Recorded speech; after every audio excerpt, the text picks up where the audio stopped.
The sun is shining, the pit lane is full, and qualifying is about to get underway here for the Blancpain GT Series Endurance Cup at Monza.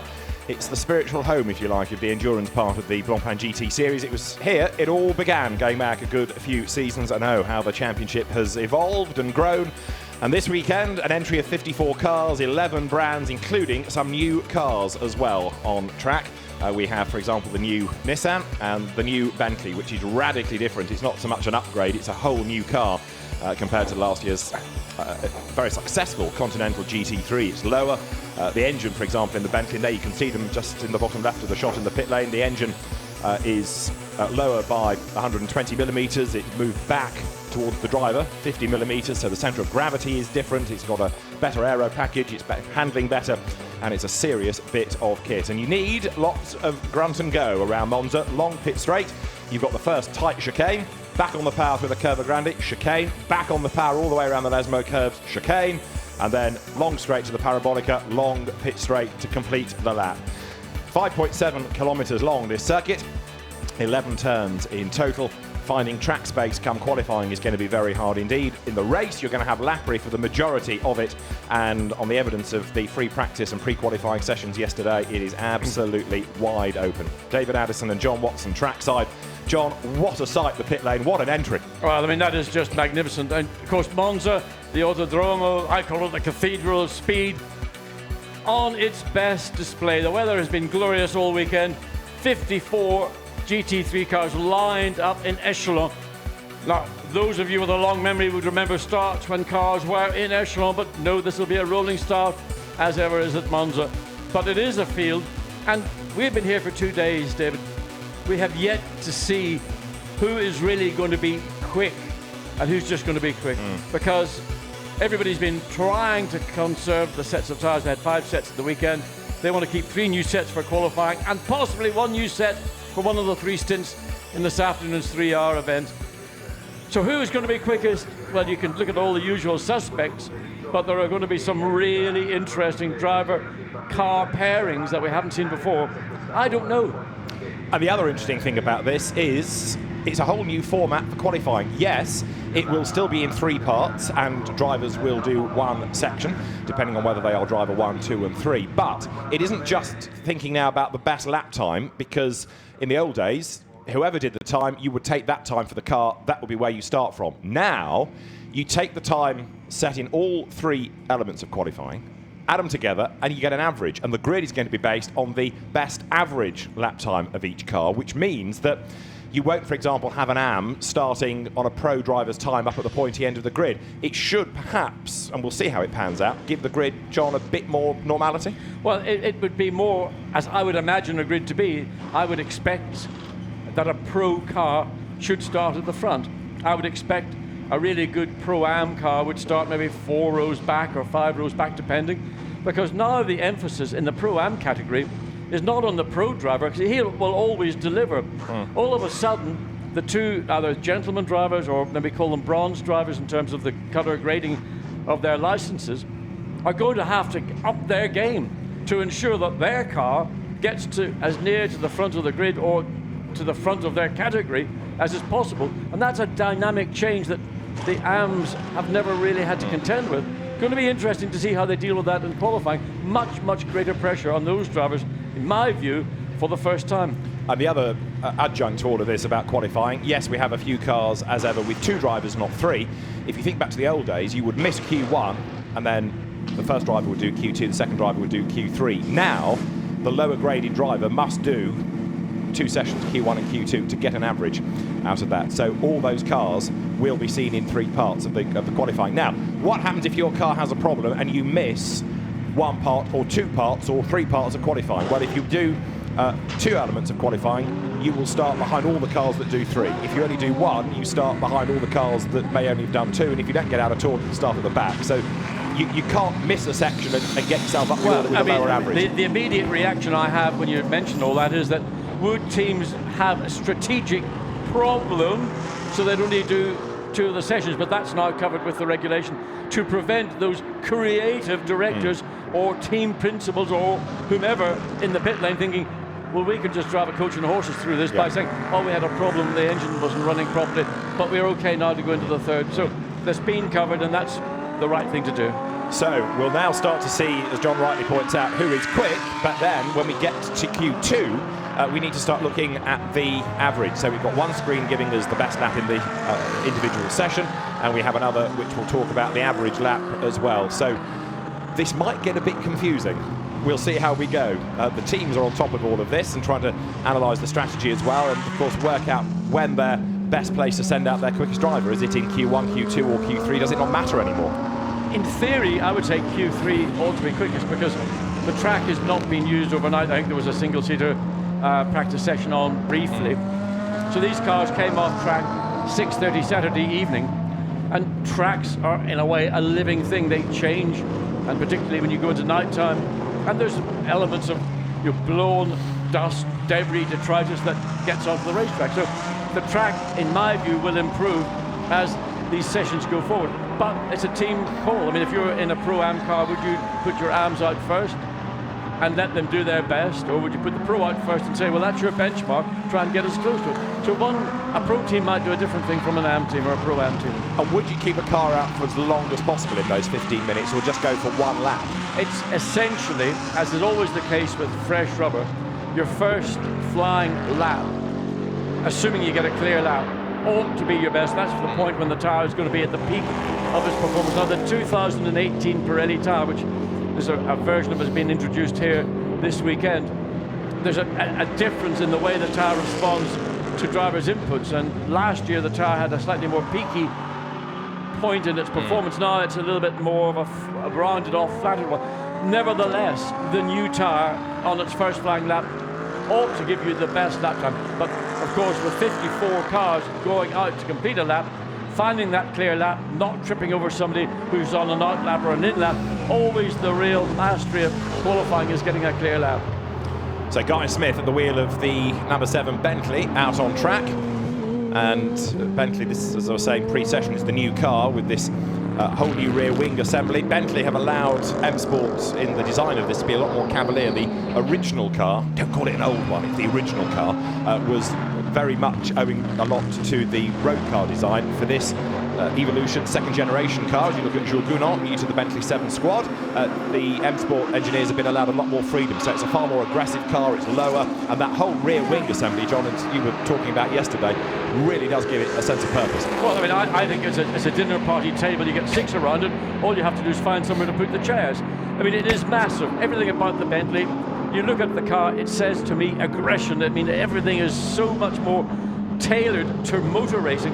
Another thing Andy Suchek this morning was just pointing out, said, we sit now further back, more towards the centre of the car, whereas in the road car, the original Bentley Continental GT3, it was an adaptation of that car. This is a purpose-built race car, and the road car, which will be produced up in Crewe, up in the northwest of England, will reflect more of the race car than it would have done in the original, the Gen 1, if you wish to call it that. Stephen Kane was also showing me last night how the seat doesn't move anymore. So if you've got drivers of differing heights, different builds, you can't do anything with the seat, but what you can do, and perhaps this goes back to the road car in a sense, you can move the steering wheel closer, you can also move the pedal box closer, I mean, but the seat stays. Nissan have done the same thing with the Evolution 2 Nissan GT-R. I think the reason teams are looking at that kind of setup, there's probably logical reasons why you might do it, but principally it's become really not ideal to have an adjustable seat, because in the effect of an impact, if you have a very big impact, it's possible for the seat actually to become dislodged and move. So therefore, if you have that seat rigidly attached to the chassis, and you then just have the pedals moving backwards and forwards of the steering column, back of it, up and down, whatever, it's got a strong safety element as well. I think I'm right in saying that it's actually an FIA mandate now, that it's not a seat, it's a safety cell, and that's a legacy of Alan Simonson's fatal accident at Le Mans, where the seat moved, so it's now mandated by the FIA. However, the Bentley looks fantastic, and at the moment, the fastest time that we've got in the session has come from number 62, which is Alex Brundle in the NISMO MOtorsports Aston Martin.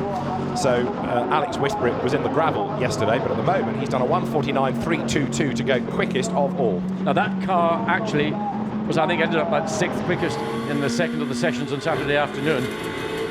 They did fit a set of new tyres to achieve that. They picked up 2 seconds, just bang, by putting on that fresh set of tyres. I'm assuming that Alex Brundle will be out of that set of tyres because they will want to keep one of the 4 remaining sets or 3 remaining sets back for whichever of the drivers they might choose. Usually it will be the driver that does the 3rd stint, and whoever that might be, he will get the benefit of a brand new set. Everybody else will use sets that have been used, and you try to keep the mileage off. And what we saw yesterday from what I would call the teams that are looking for pole position or going to lead the race was they did the minimum number of laps they can, because they know it's only now that they can start to use those tyres available and go out and look for pole position. Well, that's slightly, I thought they might have tried to make the chicane there, so 76, which has just gone quickest.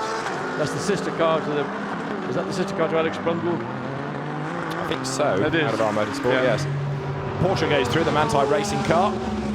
He hasn't got a problem, which is why it's keeping out of the way, because it's not picking up pace again. No, It's at 76. This is the Mathieu Vazivière, Jake Dennis, Nicky team car. Now, Vazivière has gone fastest on his previous lap, so maybe he's just bailed. It's getting out of the way. Vazivière has done a 1:48.680. Now, there is a sight to warm many a heart, John. It is not only a Porsche, it is a quick Porsche, and it's a Porsche that has a chance of winning. Yes, and to all intents and purposes, it is a factory Porsche run by the Manthey race team. And we know that this car, again, didn't show its true pace. Expect to see something a little bit impressive, maybe even more than a little bit impressive. It's just a single entry from the Manthey Racing up against the might of the Mercedes, the Audis, the Bentleys, whatevers. But you look around the circuit, that shot we had in the garage, lots of engineers in Porsche factory uniform. Go to the media centre, there are 2 people in Porsche factory uniform. This is a works effort in all but no. The only thing missing for me is that the classic department of the factory teams, or the department in Porsche that now looks after customers like me, they don't have. I could have done with taking a suitcase back of spare parts from my old 356. Are you listening, Porsche? That's the message. That is the this for the message. future round, yes.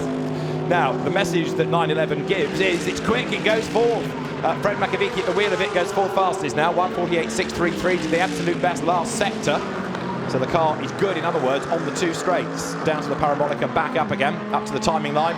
There, into the chicane. Oops. They overran it. He was just a bit too late on the brakes and had to. So that lap he's just completed, puts him 4th place. The next lap will suffer. He may even decide to come in.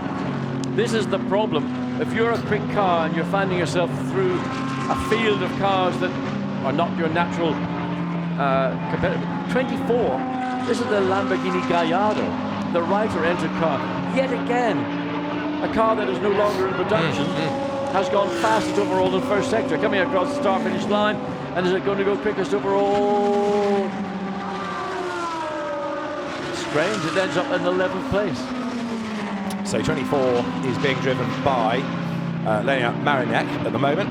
It's Hans Reiffer's car. We've also got a change at the top of the times because 54 is currently the quickest. This is the Emil Frey Racing Jaguar, Alex Fontana at the wheel. 2nd fastest now, 72, Mikhail Alyoshin in the SMP Racing Ferrari. 3rd, Attempto's Audi, 66, Peter Schrothorst. 4th is Fred Makovic. Down to 5th is Mathieu Vazivière. And 6th, Luca Stolz in Black Falcon Mercedes number 4. Where, you might ask, is 63 Lamborghini of Andrea Caldarelli. 12th place. Indeed so. No, it may be 12th right now. Just looking to see the number of laps it's completed. I mean, that is the car, if you had to be put on the spot and say which car would you think is going to win this race, I think the consensus based on history and the form they've shown already this year, the 63 would be your car. Not necessarily the case. It's so open, and we don't know because, as I mentioned earlier, so many of the teams did not show their hand on Friday, but particularly yesterday, with the full potential of what they've got. The new Bentley, the new Nissan were only homologated this weekend, so the BOP has been harder perhaps to get to for Claude Sermon, the technical director of the championship. There is 54 Alex Fontana in the Emil Frey Jaguar. Now this is a car that we've talked about, John, for season after season, often, sadly, in its early days, surrounded in smoke or having problems, and then it had its overall podiums and a Pro-Am class win, and here it is at the moment, topping the times. Alex Fontana doing a very good job, and it's great to see how this project has moved on. And the Emil Frey team very busy now because they've not only got the Jaguars, they've got the Lexus as well. Yes, I mean, the Lexus is what you might describe broadly as current technology. The Jaguar is 10 years old fundamentally, but has evolved, and they've found pace first of all, and then they have found reliability. It was at times a painful process for the Emil Frey team, but they managed to do so in the 2016 end of the 16th season and through 17, and here they are currently quickest overall in Q1, which has got 4 more minutes to go. As you look at 88, which will be a quick car all day, I'm sure. It is Tristan Vautier, Daniel Junqueira and Raffaele Marciello, winner last week in the Blancpain GT Series Asia. The car currently is 16th fastest in the hands of Tristan Vautier, and it goes no quicker, surprisingly. Lost about 5 seconds on that was a slow lap, whether it was deliberately slow just to try and recover some of the tyre performance or looking forward track position. So he's got a Mercedes and an Audi behind them. They're battling down into the first chicane. So, I mean, the 88 car, again, one of those cars that you have to say, looking at the driver lineup, the potential, the Mercedes-AMG GT3, a race winner. Just to prove how close it is, by the way, we've already got 2 cars on an identical time. Bearing in mind, this is around 5.7 kilometres. Guy Smith and Alex Frasinetti have both done a 1:49.006, 12th and 13th they are on the classification, but to the 1,000th equal time. And we have the top 20 covered by under 9/10 of a second at the moment. So you have to say that the BOP worked. Now we have got a little sweep going on, I gather, behind the scenes of the television production. So put on the spot, who do you think is going to win? And a car has just gone through screen, which is the car I nominated. David, it's over to you. What, to pick a winner? Yeah. Crikey. Yeah, exactly. That's what I said too. How can you pick a winner? You can't. I mean, maybe after qualifying, you could say, well, that car, that driver lineup, whatever, is going to get the job done. Fastest. Yep. And that is Dries Van Voort. Exactly. So this is the one you picked? I didn't say that. Oh, I didn't say that. The impression I got. Oh. A 1:48.197, best time of the weekend now. This is the Stracker Mercedes that we're looking at, which is currently down in the 30s in terms of its classification. 2 minutes on the clock still. Interesting, this is the car that Chris Buncombe, the brother of Alex Buncombe, and of course, NBF of Jensen Buncombe. Oh, Button, sorry. One and the same thing, really, isn't it? The Somerset boys. Yeah, Chris got done twice yesterday for speeding in the pit lane. Oh, was Chris? Yeah, there was a transponder glitch, but yes, both occasions it was Chris. We did give them, whoever the driver, at the time I didn't know, but it probably was a glitch. I mean, Chris is a pretty smart guy and he's been pretty successful in his racing in the past, and it's not the kind of sort of sucker punch he's going to fall for. No. Yeah, Le Mans class winner, Chris Buncombe, but he spent a few seasons out of the cockpit. It's great to have him back, doing a very good job. Stracker very pleased with his pace in pre-season testing. He goes across the timing line, but does that move him up significantly? It does not, I'm afraid to say. How's Grasser getting on? Well, I mean, they look quick.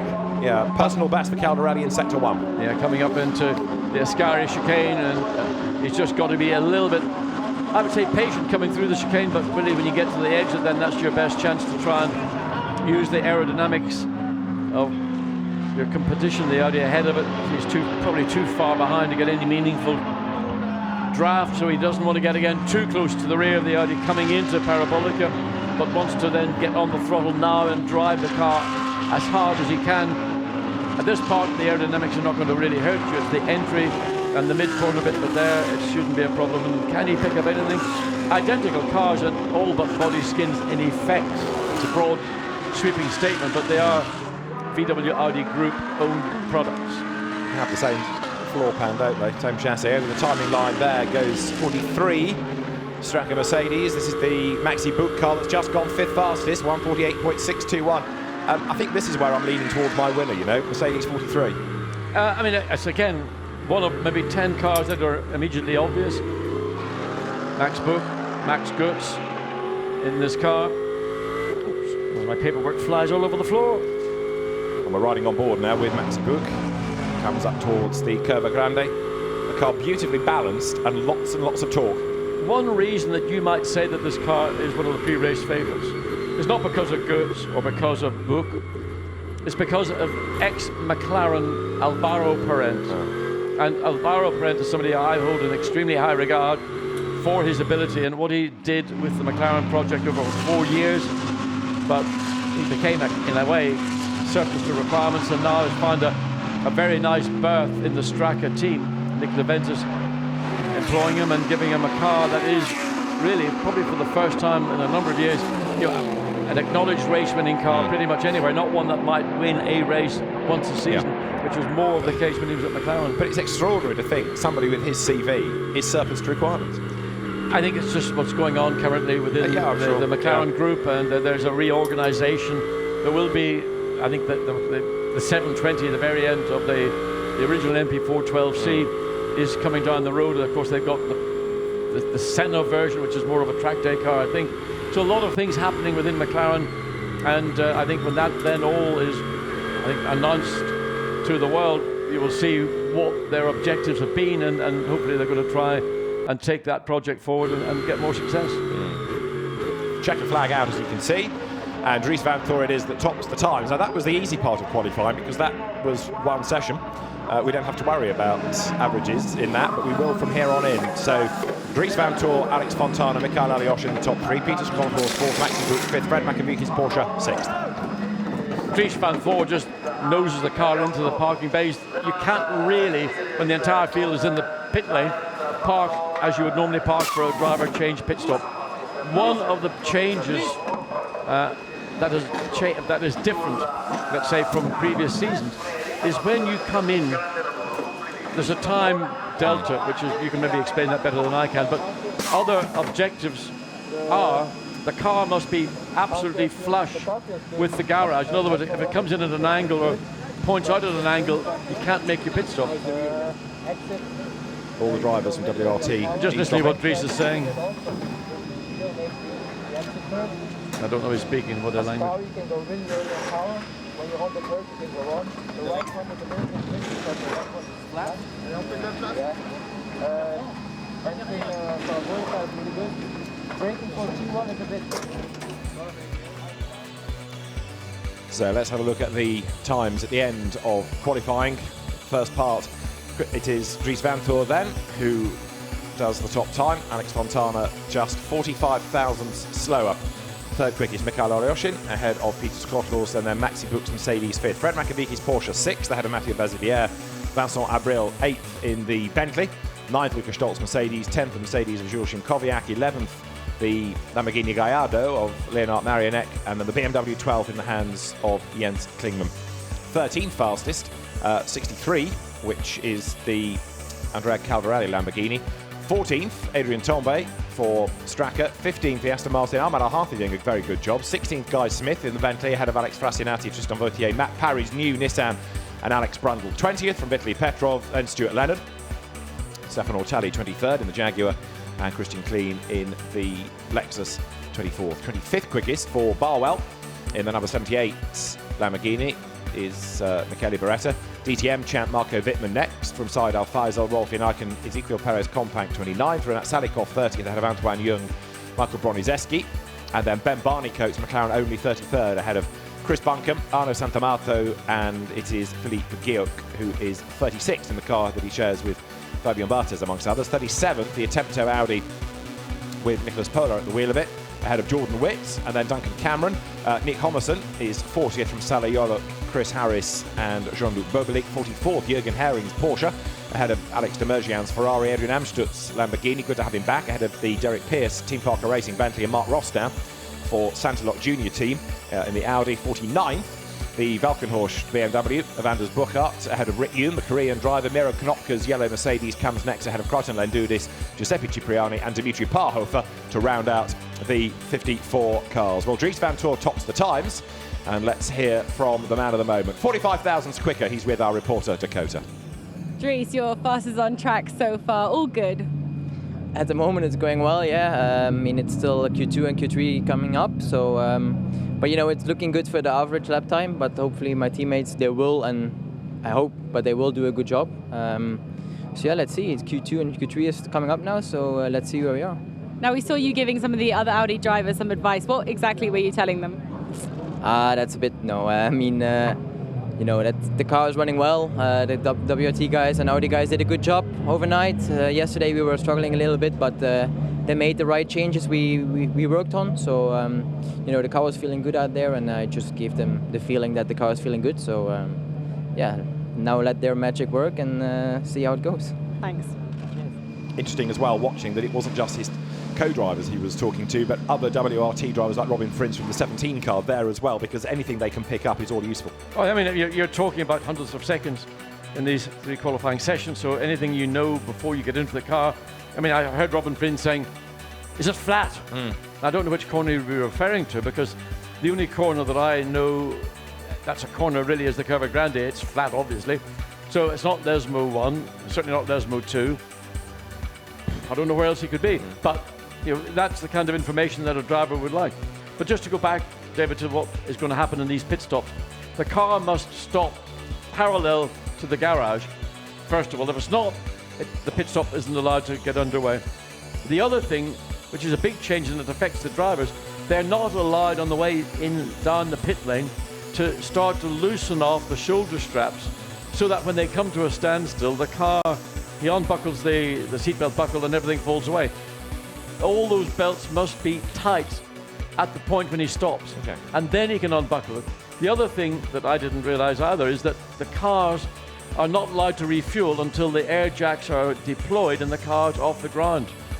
Little detailed changes, it's all to try, maybe to stop some of the teams who got into this habit of being clever and coming up with concepts of just shortening the time span. So now the car has to come to a standstill. It has to be up in the air before you can put the fuel hose, the refueling hose, onto the side of the car. And the other thing that's changed is that as Q2 gets underway, green flag, we don't have this range that you can't leave the pit lane. If you remember, you could do a pit stop in under a time or over a time, but not between A and B. Well, that's gone. It was very confusing, and you had this strange situation of people sitting there for 10, 15 seconds waiting for the moment to go.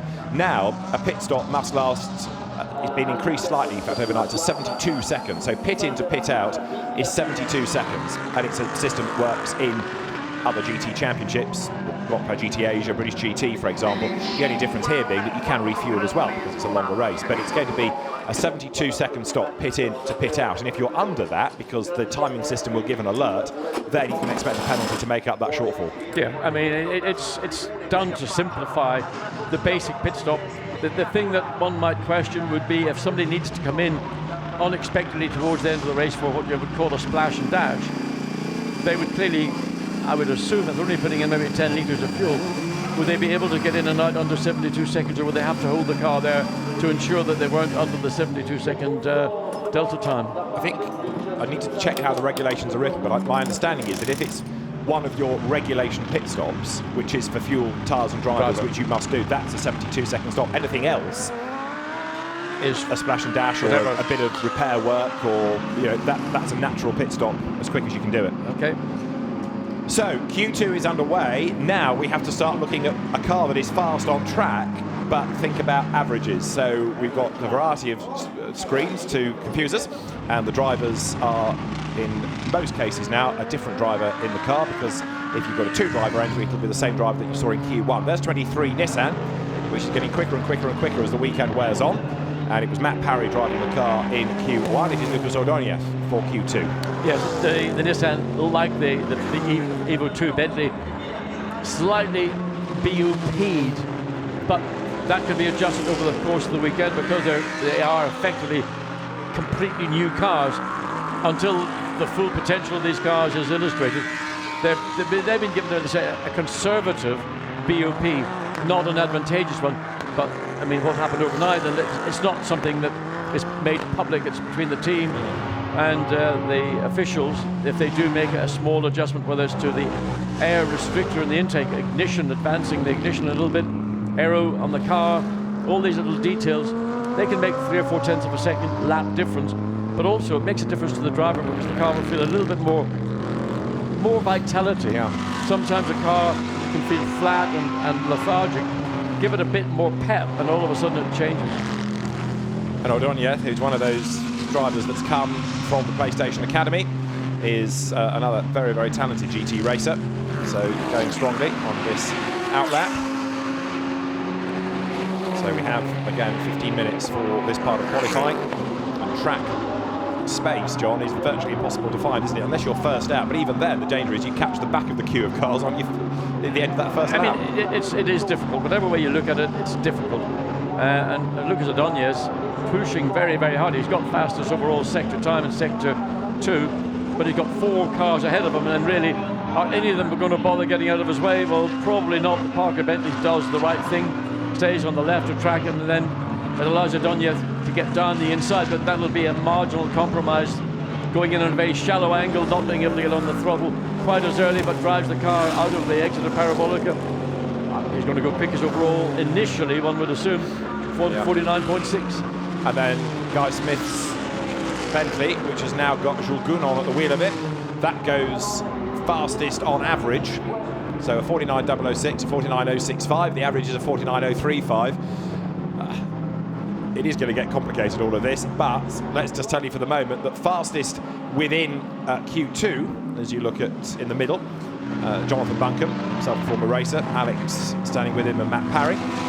It is now the Mansiliao Lamborghini Gallardo that's gone fastest, 148.573, and that's also topping the average on a 148.710. I mean, that's the Gallardo, which is a car that we've sort of kind of, over the last 2 seasons, when we look at Hurricanes, Lamborghini Hurricanes, suddenly we've got a Gallardo, and it's been competitive all the way through the last 2 days, and again, 148.7, a good time. Absolutely. Now, how that car is going to fare over the next 10 minutes, we'll wait and see, because others have got to do a time and improve. And as they do so, we now get the Ricardo Sanchez Nissan up to 3rd in the session. But we do now have a different average order from the session order. 72 Ferrari, well worth watching. And at the wheel of the car for Q2, it will be Miguel Molina. Goes over the timing line.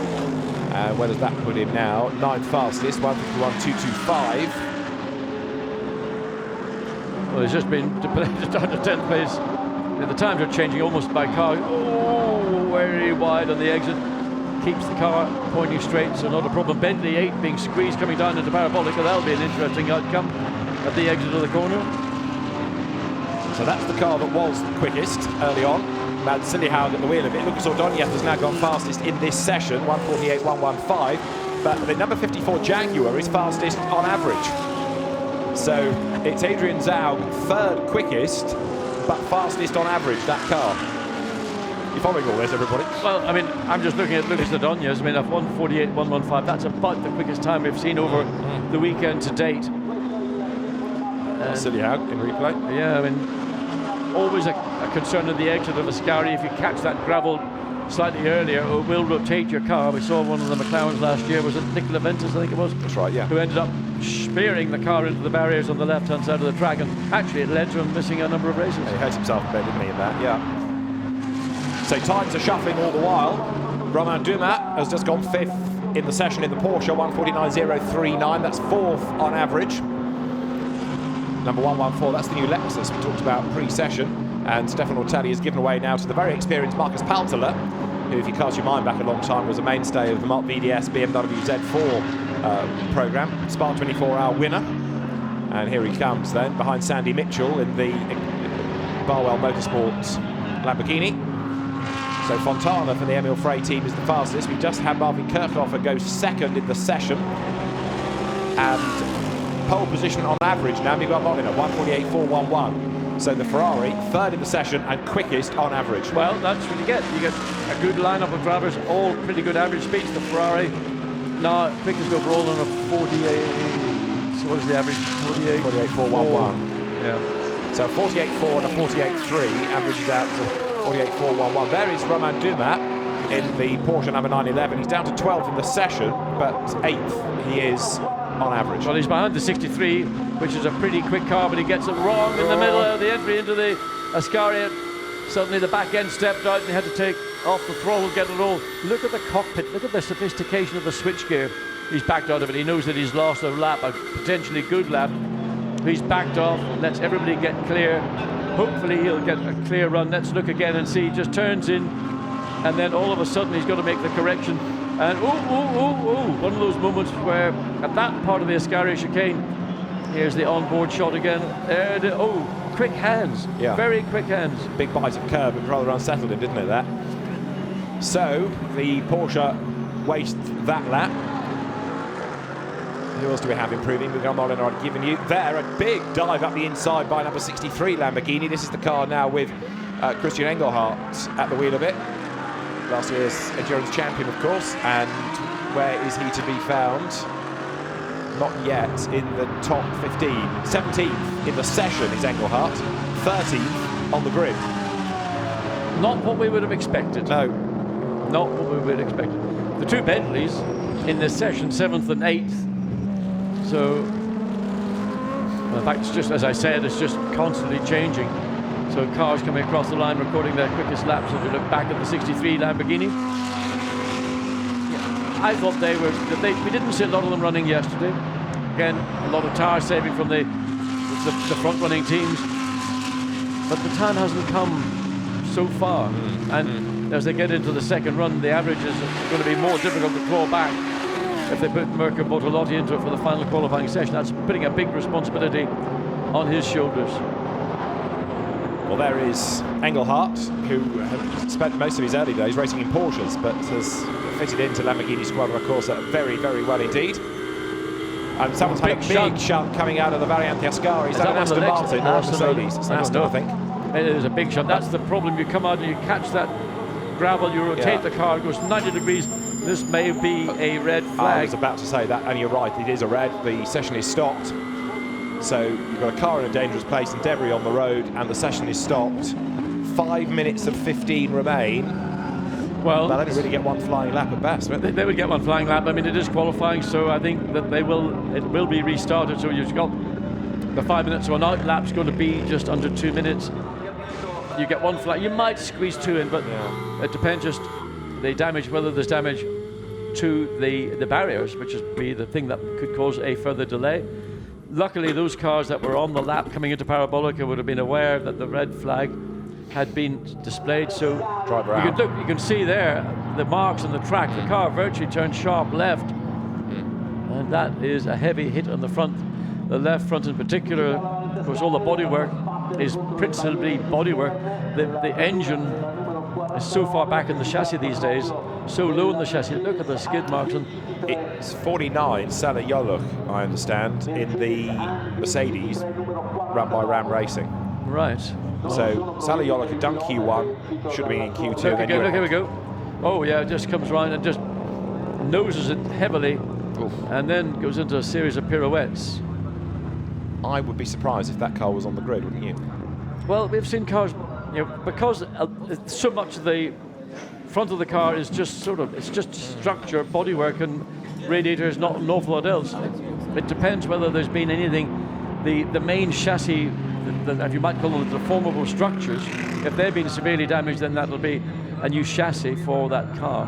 Only when the team get it back into the garage and have a chance to look at it very closely. But you're probably right, it looks like that car may be too heavily damaged to have it take part in any further proceedings. I mean, we've got under 5 hours before the race starts, and they need to be on the grid half an hour before. Yes. So you're looking at 4 hours in real terms to do the work, and of course, make sure that Sally Yoluch is okay. We saw him get out of the car. He will go to the medical centre because that is protocol, any incident, large or small. I mean, if anything, he'll be dizzy because the car rotated very quickly, about 4 times.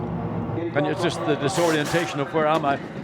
But again, the impact would have been quite a big hit, a very sudden stop. So you get the jolt on your seat belts, your shoulders, the crutch strap, and then you're just simply spinning round and round and round.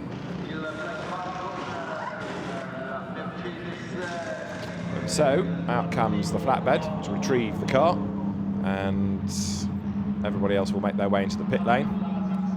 But just to think, the exit of Parabolica, sorry, the exit of the Ascari chicane is an area you have to be careful not to let the car run too wide too early, because if you run the curb and you let that right rear wheel drop off and catch the gravel, it will just instantly rotate whatever the car is, and of course then it's suddenly pointing directly at the barrier, and you're still doing maybe the best part of 80, 90 miles an hour, and it ain't going to stop on that distance. So Sally Yorick, who had a few incidents in British GT a few seasons back, but has come on hugely as a driver, but that's not, I'm afraid, a good way to start his season. Big shunt. Number 7, Bentley then into the pit lane. It's 14th on the grid provisionally. Jules Gounod at the wheel, 10th in Q2. So there you can see how this new Bentley, the second generation Bentley looks. Number 8 comes in. This is the car that has a name, incidentally. It's been a tradition at Bentley that they name number 8. It's not Betsy. It's not Betsy. It is Valeria, which is the name Andy Soucek is going to give to his daughter when she is born in October. Last year, last year's Bentley number 8 was called Basil. Not because it was faulty, but because it was a social media, what should we call the car, and Basil was the winner. I mean, it's a British team, it's a British brand, it's an iconic British brand. Why do we not just call it Fred? I do like the way, though, that Bentley has this nod to the heritage with the number painted on the radiator at the front. Yes, it's a modern shape, but Bentley very aware of the heritage going back to the 1920s. Right, let's have another look at poor Sally Yorick's He didn't really get the car over the curb. I don't know what he did. It just suddenly the car, the back end is going, it's going. It was wrong coming out of the corner. And he was on the throttle because you can see, look, the rubber, the inside wheel spinning like mad. Laying rubber, and then the realization, oh, expletive, oh. And there you get an illustration of what carbon fiber does when it's hits something pretty rapidly and pretty hard. It scatters to the four winds. And you can see the end, well, the radiators are gone, oil cooler probably gone. Whether the chassis itself, the two legs, the deformable structure that form part of every GT car made these days, whether they're damaged or not, that will be, I think, the key to whether the team will feel it's possible to do something. Mercedes-Benz have a customer service, AMG have a customer service at every event. So you just go along to your parts man and you pick the bit you want, and before you leave, you pay the bill. Or in some cases, you might get a credit. Indeed so.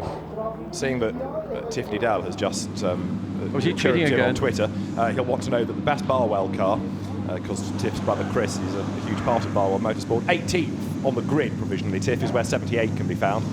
Michele Beretta's car, 77, is a little bit lower down and not on our timing pages at the moment. We are going to go live again shortly. The fast lane of the pits is open. Can't believe it's Chardonnay o'clock already in England.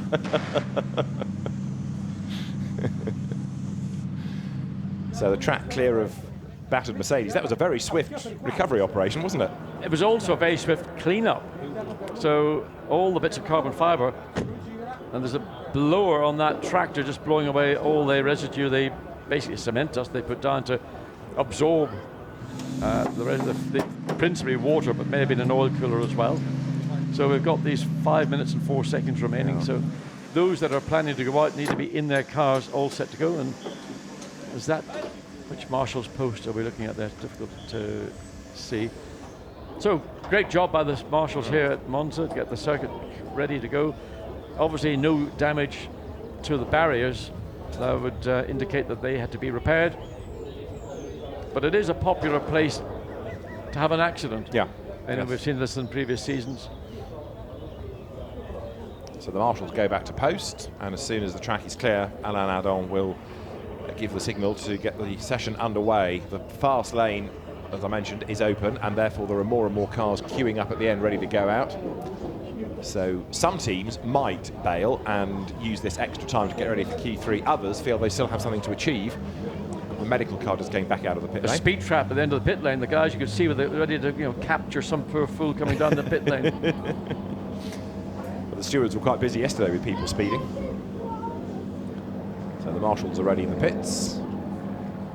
The marshal you're looking at stands in front of the line of cars. You can just see there to the left-hand side. What a vista. Yeah, absolutely. I mean, if you want a racetrack that sums up what motor racing, the spirit of motor racing is all about, I know we should say Silverstone, but there is something magical about Monza, and it's always been one of my all-time favorite venues, both as a circuit to drive on, but also to come to an event. As we see the 49, is it coming back to the just coming down behind the barriers?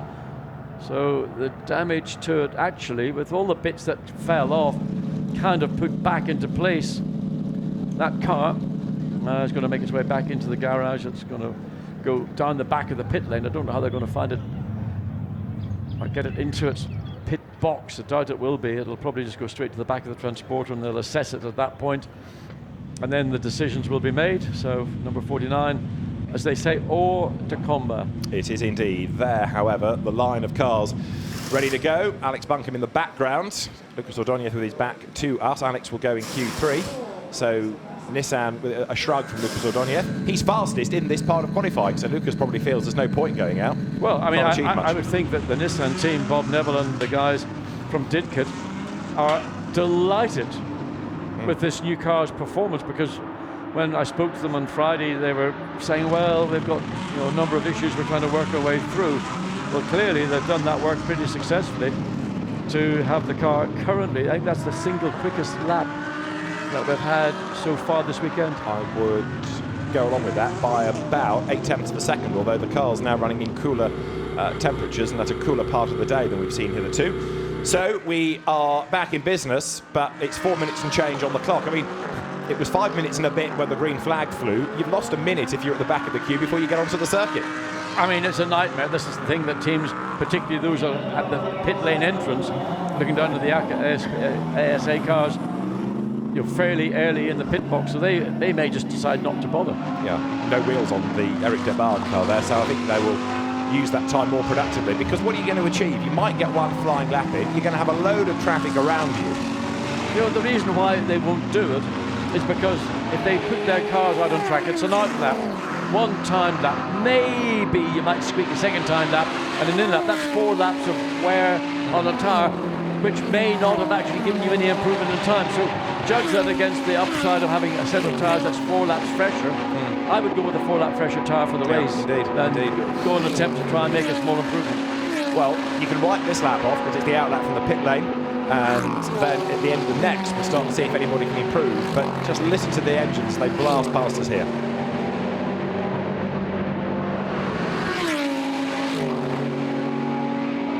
Tell me you've not turned up the volume on your TV. If you haven't, you've got no soul. There, Mathieu Vazivier's car coming up towards the timing line, and onto a flying lap he will now go. So we'll start to see whether there are going to be improvements in sectors here. Car, I have to say, looks great. The colour scheme is this sort of almost like battleship grey colour, very trendy colour if you're buying a brand new high-end sports car, to have that sort of metallic, almost stealth style of colour. But it always looks great, particularly when you see it at high speeds here at Monza or at Silverstone. Sounds great as well. Absolutely. The howl of the V12 engine.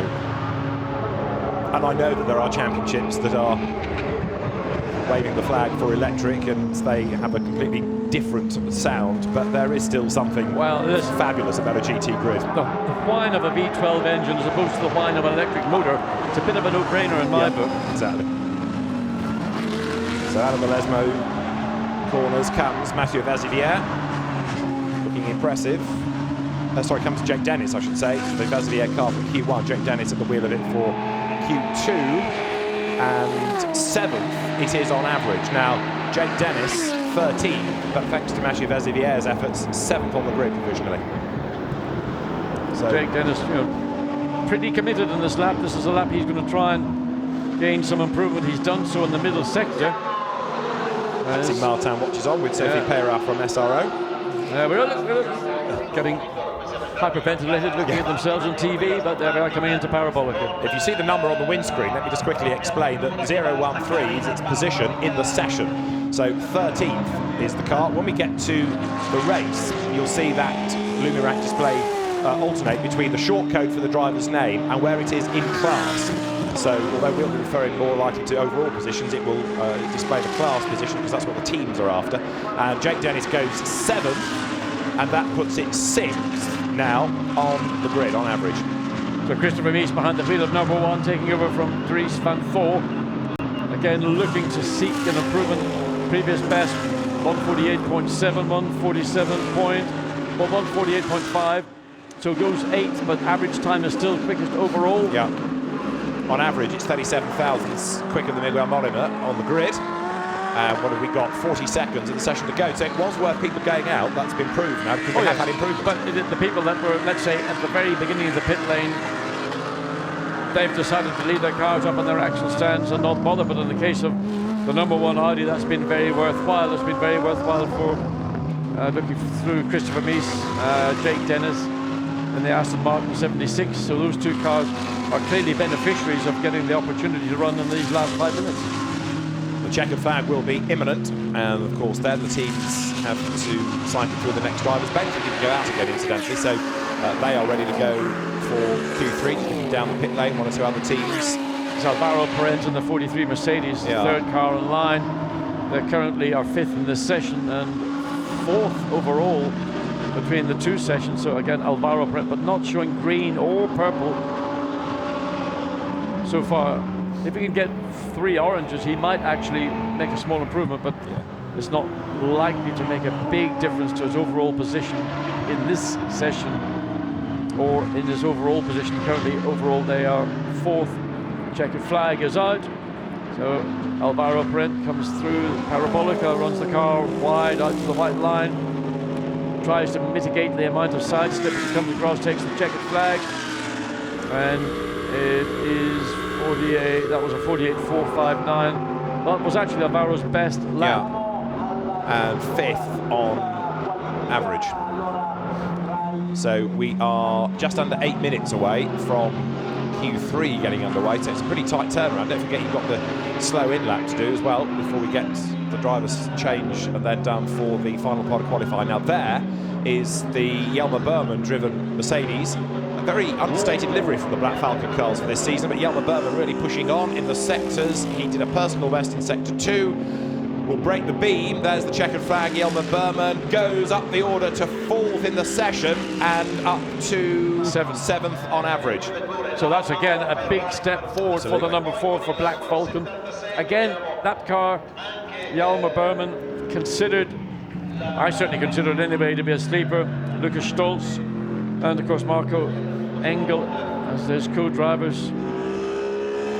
Now this is the Straka 44 that's going for the pit lane, so ignore that car. That was the Adrian Tombe, Lucas Auer, David Fuminelli entry. Lucas Auer doing that stint. That whole car put together really by Christian Vitores and by Mercedes. Christian Vitores out of the DTM last season, finally got a project together again, put the teammates around him, and then went down with a form of glandular fever, so can't drive. So Lucas Auer, the nephew of Gerhard Berger, brought into the car for certainly this weekend, but it's now a big question mark over poor Christian Vitores because they don't know how long it will be before he's back to full health. Well, we had this discussion yesterday, we call it nurse's disease. And normally, glandular fever, you're under medical care for probably up to a month, maybe 6 weeks, just depends how severely it has depleted your basic. You just lose all energy, you've got no vitality whatsoever. And it's a virus, and you have to let it get through your system and move forward. So let's have a look at where we stand at the moment then within this qualifying session, and on the average times now. It is the number 1 Audi at the top of the times from 72 Ferrari. The R Motorsport Aston Martin up to 3rd, ahead of the Emil Frey Jaguar number 54, with Dries van Toor, Miguel Molina, Jake Dennis, Alex Fontana being the drivers that have done the times. 5th fastest is Alvaro Perez's time from number 43 Mercedes. 6th quickest Stein Schotthorst for a Tempto. 7th Jelmer Berman. 8th is Lucas Ordóñez. 9th Marvin Kirchhofer. 10th Mads Siljehaug. 11th Andy Soucek, and 12th fastest now is the 88 Mercedes Daniel Junqueira. Then you've got the time set by Denis Bulatov ahead of Jules Gounod. Romain Dumas next from the Lucas Auer time. Christian Engelhardt 17th. Calvin van der Linde 18th from Sandy Mitchell. And then Ricky Collard going strongly in the Rover Racing BMW. Look further down the order, 54 cars in total, and the jumbled grid is certainly evident with this great peppering of the different brands all the way up and down the order. We've got Ricardo Sanchez in the older Nissan 31st, Koen Ledegaard 33rd, a better run that time in the McLaren. Yeah, Kappa quite a long way down, surprisingly. But don't forget now the average, if you've had a slower driver in the first session or in that second session, then it's starting to balance out. Number 31 Bentley will have Seb Morris for the next part. You can anticipate that to come up the order. And so too 26 when Marcus Winkelhock takes it down. So there are cars yet that we haven't seen the best from, and we'll change the order accordingly. Andrea Bertolini, for example, in number 53 Ferrari, is another driver to fall into that category. We are just under 4 minutes away from Q3 starting, and Chris Harris, Alexander West, now Chris Goodwin to take over number 188. Ling Kang will do the next stint in 33. And number 5, Rui Aguas, has got some work to do from the bottom of the times. Lucas Ordonez, though, has been very impressive so far. Let's hear from him next. Lucas, now you were fastest in the last session, but this year it's all about those averages. Yeah, very happy again. P1 here in Monza. It's always really feels really nice to be in P1, but it counts all the average times for the 3 sessions, and yeah, but very happy. We were struggling with the setup with the car during the whole weekend. New car, learning every time we get in the car, and well deserved for the mechanics. No, they slept only 2 hours last night. It looks like a 24 hours for them, and yeah, well, feel really proud for them. No, they worked really hard to have this car today on Sunday, and let's see. Alex will go in for the last session, and fingers crossed to be in the top 10 for the start of the race, and to avoid what happened to us last year, where we crashed in the start of the race. So yeah, but now really happy, excited, and can't wait for the race. Now tell us, what's new about the car? Well, the car is everything is new inside. Outside doesn't look that many change, but inside, the weight distribution, the aerodynamics in the front, center of gravity, we improved that, but unfortunately not the testing we expected and we wanted during the winter, but here we are, proving that the GT-R can be strong here in Monza, and you know, thanks to RGN boys, because again they slept only 2 hours, and they put us a great car for qualifying. Well, it's all down to Alex now. Thank you. Thank you. I know I've been talking about how close individual sessions are, but just having a cursory look at the averages, we've even got on the average of 2 different drivers in 2 different types of car, an identical average time being set. You've got 2 cars with an identical average. I mean, that's just amazingly competitive. I mean, it's frightening, because I mean, if you take the average of the 2 sessions so far, the top 20 are covered by 7/10 of a second. But it's the differences between the 2 drivers that you point out. Oh. I mean, it is intensely competitive. Oh. And you know, those that sat out those final 5 minutes, will they now regret it? Or will they be looking at the bigger picture and feeling, well, we didn't use our tyres, we got 4 extra laps on those sets of tyres. We can maybe make better use of that when it comes to the event starting 3 hours, getting underway at 3 p.m. local time. You know, it's a judgment teams have to make. Is it offset against a quicker, better, good position, or having fresher tyres for when you get into the event? So you have an Aston Martin and you have a Lamborghini Gallardo. 2 different drivers have driven each car, and on average time they are tied to the 1,000th of a second. I think that's insane. Do you not think they could do any better? Could not one of them have gone quicker? I blame the timekeepers. If they did it to tens of thousands of seconds and we had a 4th digit, we'd be fine. So we are good to go, because Q3 is about 20 seconds away from starting. Good to see so many fans enjoying the sunshine today as we are getting set, and the flag will be waved in a moment at the end of the pit lane. And there is a look down the pit straight coming out of the Parabonica. The pit lane absolutely full of desirable GT cars. Multi-million euro entry. The green flag showed, the light goes green. The race director, Alain Ardon, gives the signal that we are in business. And out they pour. And Bentley, having of course got the pit box pretty much at pit out, sees number 7 go first. And for the purposes of Q3, number 7 Bentley is going to be Stephen Kane. So that's going to be spectacular, to say the least. Indeed. And Stephen, I suppose still within the Bentley group, is considered to be the guy that you put in for the 3rd stint in a 3-hour race, or in qualifying that you would imagine is going to get the best out of the car. We sort of ventured the view that maybe the 3rd session of this revised qualifying system would be the quickest. It's also going to be the session where if anybody's got a new set of tyres, they're going to put it on now, in my view. Why are so many cars not going out straight away? Q1, Q2, we saw a long line, everybody on their toes, want to go. Now, it's arguably the most important part of qualifying. It's Q3, this is where most teams have saved their gun driver for. And yet, looking up the pit lane, there's almost this sense of ambivalence now that nobody wants to go. I mean, everybody's rolling the dice. I mean, whether you go early and you get in and get your time, you see the Nissan and the Bentley out on it immediately. The danger they face is when they come round to start their flying lap, will they find the field of people on their out lap trying to set the time. So it's a gamble, whichever way you look at it, but it's going to be principally for these, you call them gun drivers, maybe the quicker of the three drivers in any of these either pro-am or am teams. There'll be one flying lap, nail it. That's what a pro driver is programmed to do. Sure. I mean, another part of why are people not all pouring out straight away is some of the teams may well want to see another team do a target time. They know what to aim for, then they know exactly what they've got to deal. It's like pit lane poker, isn't it? So once they've seen what they've got to aim for, they can show their hand, they can deal accordingly. And the other thing that teams tend to think, and we see it in motor racing across the board, is it's always the end of a given session, whether it's a 10-minute or a 1-hour session. It's normally the end of that session when you've got your freshest or newest set of rubber that will show the best time overall in the session. So maybe they're going to hang back in the belief that if they go out with 5 minutes to go, they want to do one flying lap, bring it back in, and that's going to be all they need to do.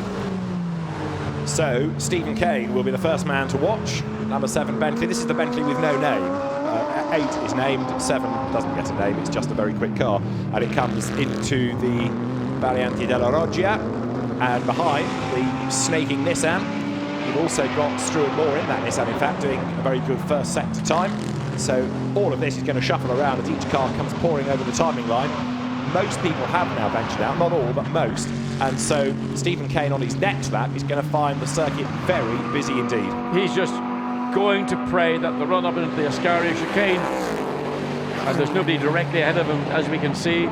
The Lamborghini just going in is not going to come into play into the Ascari chicane, isn't going to come into play into Parabolica, and hopefully for Stephen Kane, his first venture out onto the 3.6 mile, 5.7 kilometre circuit will be all he needs. All he wants to do is get that lap in and put that number 7 Bentley where he wants it to be, at the front, pretty much as it was 1 year ago, but we're not going to go any further than that.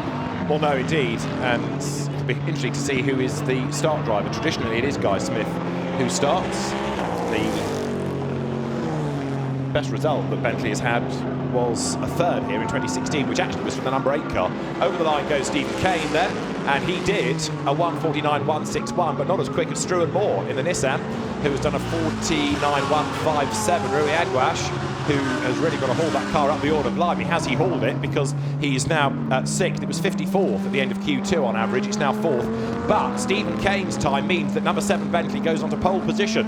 If you take the average, Stephen Kane's time now means that number 7 Bentley is at the top of the grid. And I think Stephen would have been disappointed with that first flying lap, but bearing in mind, he hasn't been in the car since yesterday, so he's done an out lap, a flying lap, and that's not a great place to try and make a pass into the second NISMO, particularly on a highly competitive car like 911. Behind the 63 Lamborghini, Porsche pulls over, lets the Audi go through. There's Struan Moore in the 2017 and earlier, the original GT-R Nissan. Now Seatfield in the Jaguar, and it's changing again every second as a car comes across the start-finish line. 48.083, that's the fastest single lap that we have seen so far this weekend from Team Parker Racing. Seb Morris, fantastic. Seb Morris goes fastest in the session, 1:48.083. Hey up, Seb. Well, he's North Wales, but yeah, he's a good northern lad. Yeah, that's an outstanding time. I mean, where did that come from? That's last year's Bentley. Precisely. Quickest overall. So the reigning British GT champion, Seb Morris, won that with Rick Parfitt, goes quickest by 7/10 of a second. And now on average, Andy Soucek is at the front because of Maxime Soulet's time. No, he's not, because now pole position on the grid is Alex Fontana, thanks to a Michael Grenier time in this. So 54 Jaguar, you're following all this, is now on pole position. So it's Jaguar, Bentley, 54.87, and then 1:14 is fourth, Norbert Siedler's time. Seb Morris is fastest in Q3, and that puts that car 7th on the grid.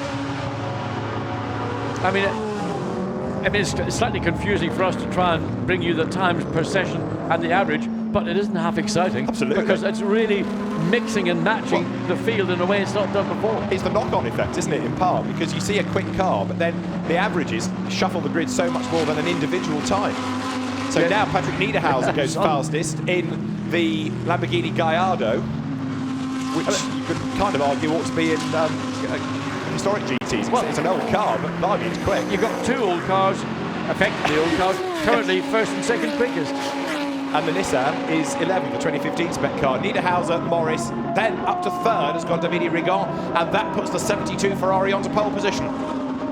In many people's minds, a Ferrari should be in pole position at Monza, whatever the category that they're racing in. Certainly it'll bring an emotional to Davide Rigon if that's where they will start. And there is, still how many minutes to go? 8 minutes to go. Now what about number 63? Because that now with Mirko Bortolotti at the wheel, chipping its way up the order. And is this car going to do enough on this lap to catapult it back into the order at the front of the grid? Mirko Bortolotti breaks the timing beam, goes fourth fastest and 7th on the grid. More like it, but needs more. I mean, starting anywhere in the top 3 rows of the grid, you've got to think any of those 6 cars have got to be potential winners. Well, you've got to take now the 63 car provisionally on the 4th row of the grid. Mirko Bortolotti overall, the 63 car 4th row of the grid, 8th quickest. But you know, 7 minutes and change remaining. Anything is liable to happen and can happen. So that is the Ferrari of Davide Rigon, which is 3rd in the session. Who else has just gone quickly? 88 Raffaele Marciello has improved, 6th in the session, 6th on the grid.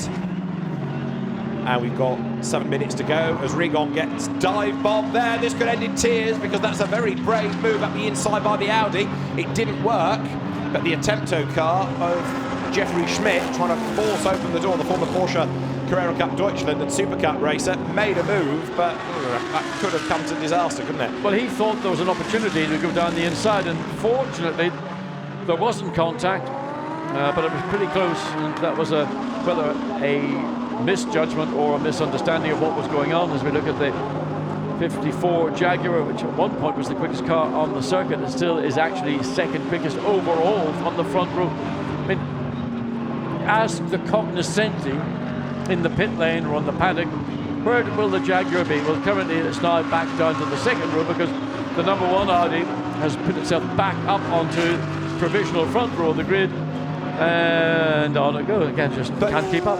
Alex Riberas is 14th fastest in the session, but that time has put number 1 back onto the front row of the grid. This is where the grid is full of shuffling because of these averages. We've got Mick Grenier now, fastest in the session, number 54 in the Emil Frey Jaguar. There it is, and that puts him up to 2nd on the grid. So it's Ferrari, Jaguar, Audi, and then Mercedes, Lamborghini Gallardo, and Aston Martin. Fascinating session, isn't it? I mean, it's a real mix and match, like a licorice all sorts grid. Stefan Rattel will be watching this, saying, "Yep, we've got it right," giving you something else to think about and get excited about in GT3 racing. Nicky Team coming down in the Aston Martin, that very distinctive blue band around the nose. Normally Aston Martins would be British Racing green with a yellow band, but the gunmetal silver and the blue, I think, is quite fetching. It's classy, isn't it? Over the timing line goes the Ferrari fight there. 5 minutes on the clock, through they turn. And Giancarlo Fisichella goes fastest of everybody all weekend, 1:48.018. So he's fastest in the session, but he's not in the top 20 on the grid. Pro-Am car. And I mean for Giancarlo, well, he's coming in this lap because he overran the chicane. He knows that any effort will now be wasted. Keep the tyres, save the tyres. But that's the balance of a Pro-Am car. You've got the Pro driver. Now that would, last year, have had that car starting from pole position. I think the system that's been introduced this year is a better system for everybody. And it also means that the gentlemen or the AM drivers are not under the kind of pressure that has been previously the case. And Dries van Thor wondering what's happened to that front row starting grid position. Yeah, it's been dumped back to the second row now, but can Alex Riberas do anything about improving? The very slow Mercedes there in the background, I think got some rear damage. Just wondered if the rear wing wasn't askew on the Mercedes, which might have been one of the Black Falcon cars. Just see if we get a shot. No, we won't see it coming into the pit lane, unfortunately, but just wondered if that had been off the road. So Fisichella, Mick Grenier, Patrick Niederhauser, Seb Morris, Alessandro Pierguidi, Davide Rigon is your top 6 in Q3. On board with 43. Alvaro. Is it Alvaro? It is Alvaro. We had Alvaro on the second. It's Perent's time should be that it's relying on. Yes, it should be Maxi Goods. Yes, but he was off the road at the Rogier chicane. Yeah. We've got 3 minutes and change on the clock. What else is going to happen in this? Well, there's improvements through the field. 44 has gone up in this session, up to 13th place. That is David from Manelli. So on average, Davide Rigon is 8 thousandths, or number 72 Ferrari, 8 thousandths quicker than number 54 Emile Frey Jaguar. So you've had 3 different drivers in 3 different sessions in 2 different types of cars, 8 thousandths between them on the grid, on the average of the times. And essentially what we have is the pro cars gravitating upwards to pretty much the front rows of the grid. But we're not done yet, because Patrick Niederhauser was just an absolute best in the first sector in the Gallardo. Hans Reiter, you could argue with a point to prove, because he used to be Mr. Lamborghini, and it's now very much become Grasser Racing Team and then Barwell. And perhaps Hans Reiter is saying, don't forget about us, please. We can still do a good job. We can still make the Gallardo competitive. And he's developed the car for things like the domestic championships at the Blancpain Sports Club. Into the pit lane comes number 54. So Michael Grenier, reigning Lamborghini Super Trofeo Europe champion, comes down the pit lane, second on the grid in that car. 2 minutes remaining. Still a relatively busy racetrack. Many people will have used the best of their tyre, but the 24 Lamborghini again fastest overall in Sector 1. Nothing destructive or damaging in Sector 2. There it comes through, Parabolica coming up to complete yet another lap, and will this be something that disposes Giancarlo Fisichella as fast? It does on 47.8, David. The only car driver pairing to go under the 148. Patrick Niederhauser, a winner in Sepang last weekend in a Mercedes, now in a Lamborghini Gallardo, goes quickest in the session by a tenth. Now that puts him 4th on the grid. I mean, a lot of strange and new mixes well up the grid. That's outstanding. I mean, for the Ryder engineering team, I mean, they will be over the moon, because I think they are the leading Lamborghini at the minute. On the grid, yes, and definitely in terms of pace. So who's that? Stop Bentley. Just a break on the camera froze there. Number 8 Bentley.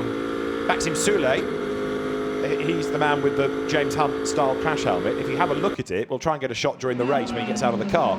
But it's now embossed with gold leaf. He's got 500 euros worth of gold leaf on the crash helmet. Andy Soucek watching on with Vincent Avril in the pit lane in the garage. Some taking the flag in the pits early, some bailing out of the session. As over the timing line goes number 8 Bentley, and on that lap Maxime Soulet goes no faster. 8 is currently to be found 9th on the grid. Number 7 Bentley, 16th on the grid. Yeah, that was disappointing, because Stephen Kane, I didn't think, got the run that he would have anticipated. So he wasn't able to continue the progress the 7 had done in the first 2 stints. As we watch the 72 Ferrari, current provisional pole sitter. 7 seconds to go, so he will be allowed to complete this lap. He may choose not to. The traffic is going to be a mess coming up into the Scari chicane. So in my view, you can't improve on pole. All you can do is defend it, but there's nothing he's going to do with the traffic ahead of him to, in my view, be able to do more than that. The overall time they've got of 148.3. Checker flag is out, as you see on the screen, on the graphic. Well, I think it's a thumbs up for the new qualifying system, isn't it? I think it's worked well. Brilliant. I think it is a clear step forward, and I think it is right that the quickest driver cars should start, and that the quickest drivers should also be at the front. So we get away from the issues that we had in previous seasons. Ferrari trying to sneak an extra half a metre coming across the start-finish line. Looking at the McLaren coming down into Parabolica. it looks tentative at that point. Well, there you see, tentative is what you got. Yeah. And he just cuts back again and makes it into the pit lane. So it is not the easiest car for a driver. I mean, pro drivers handle it, but it took a lot of physical and mental effort to get the best from it. Number one, now in the second row of the grid, Dries van Voor did initially a very good job, but not able to consolidate it. There's Marcus Winkelhock, who hasn't really shown the pace either. The car's quite a long way down on average, but even Marcus hasn't been able to haul it into the top 20 in that session. Emil Frey-Jagler, though, with a great job done. And Mikael Grenier's time, third in the session, putting the car second on the grid. Alex Fontana did a fine job early on as well. So it's a very, very jumbled grid, and it should give us a fascinating race. Well, it's going to be a little cracker. And what I hope we will see is slightly more flexibility, which we saw in Zolder at the start of the sprint rounds, where when the cars come onto pit straight, they're being given a little bit of a heads up. Certainly they did in Zolder, to allow the front row of the grid to move, accelerate beyond the 80 kilometers per hour that they would normally have to do until the light goes green, to get that stretch and get away from this very impacted kind of field that we saw here 1 year ago. We've got more into that. Off to find Mikhail Alyoshin and Domedy Rigon for the group photograph. But a very happy team, SMP Racing. The Russian funding, but it's a car operated by AF Corsa, as you can see from the personnel around. And that will start on provisional pole position for today's opening race in Blancpain GT Series Endurance Cup. So the Italian fans are happy. It's a Ferrari at the top of the times. So let's have a quick look at the grid. Remember, this takes the average time for each car. And so it is the number 72 Ferrari of Alyoshin, Molinaro and Rigon that will be at the top, from Alex Fontana, Adrian Zaug and Mikael Grenier, which I don't think anybody would have predicted would on average be 8,000s away from pole position. Absolutely not. Third quickest, the time done by Dries Van Tor, Patrick Niederhauser fourth. Fifth quickest, Alvaro Parent. Sixth fastest was Mauro Engel, ahead of Jake Dennis, Stein Schotthorst, Maxim Sule, Lucas Ordonez, Raffaele Marciello and Marvin Kirchhofer. 13th, Mirko Bortolotti. 14th fastest was Denis Bulatov, ahead of David Fumanelli, Robin Frins. 16th from Jules Gounon, Fred Macavicki, Nico Bastien, and 20th, Bob Pereira. 21st in the times, the Ortelli Palsida Lexus. And then look further down, Christian Klein, Marco Seefried come next, Alessandro Pierguidi only 23rd. And how are we doing in terms of the BMWs? Well, 30th is where you find number 98, the first of the two Rover racing cars of Jens Klingman, Ricky Collard, Jesse Crow, just behind Ahmed Al-Harfi, Dan Mackay and Charlie Eastwood going well in the Aston Martin. The other BMW, 32nd, Marco Wittmann, Nick Katzberg and Alexander Sims. That's a long way down, surprisingly. Andrew Watson's McLaren in that third session only putting the car 34th. Number 19, Lamborghini, a long way back. And also 38th, Matt Griffin and Duncan Cameron. Matt Griffin with the last stint in that car. He only gets 60 minutes behind the wheel and he will have to really hustle on. Andrea Bertolini likewise in number 53. And Marcus Winkelhock's car I was talking about as it came into the pit lane, that's going to be 42nd on the grid. The car slowest on the average is of course one that missed out on Q3, so it only has 2 times to go on and it's put to the back of the grid, if it's there at all, Sala Joloch and Ewan Hankey. So it's been a very dramatic qualifying session and it's given us a fascinating grid as you look into super slow-mo at the Porsche of the Olaf Manthey team, running oh so wide, kicking up the dust and the gravel out of the Variante Ascari. Monza, a brilliant circuit, and it's just the right home for this opening round of the Endurance Cup. It was here that Blancpain Endurance Series as was started in the days when we had GT3 and GT4, but now looking forward to a great race, and it's time therefore that we heard from the pole drivers. The boys on pole by 8,000th of a second. Unbelievable. Can you believe it? Yeah, fantastic. We had a problem on the radio. I didn't know that. I was pushing like crazy because, you know, I had a bit of not a clear lap. Was not my best lap ever, but anyway, what I mean is important to be on top. Thanks to my teammates, they did a really fantastic job, really no mistake, and thanks to our engineer, all the SMP team, that they work very well. So, thank you guys. Congratulations, boys. Thank you.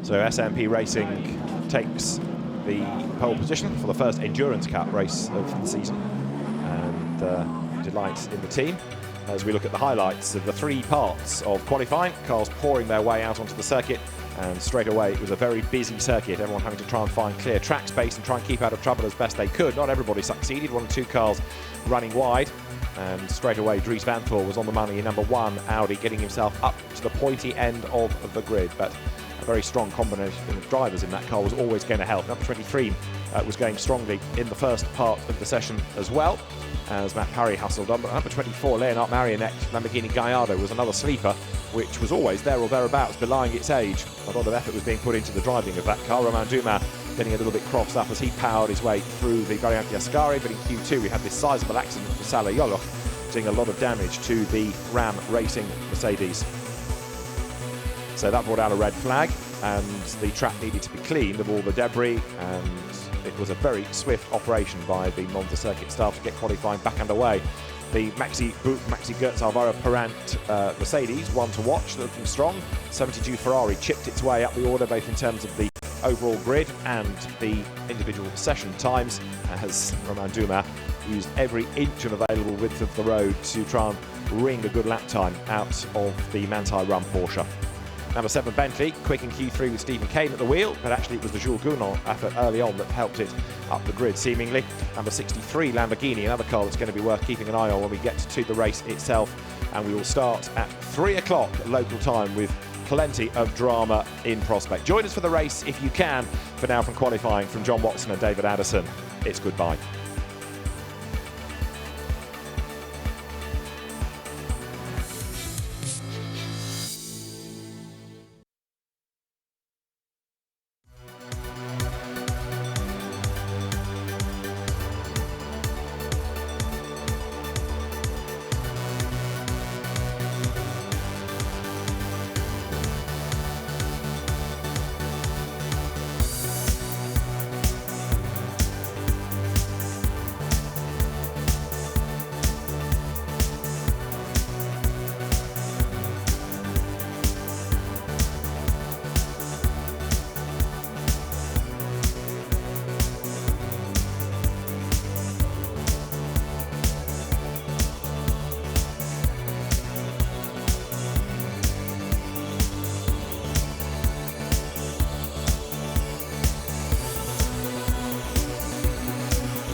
This, the grid for the Blancpain GT Sports Club, and the cars lined up with Mario Cordoni on pole position, Karim Auger alongside him. The grid is based on the results of yesterday's qualifying race that Mario Cordoni won in style. Karim Auger with him at the front of the grid. The second row there is Edvard Louis Brauner's Porsche, and alongside it is the Coach McKenzie driven Lamborghini. Next on the grid, Clovis Gosselin, and alongside him is Claudio Schiavone. Next up will come 99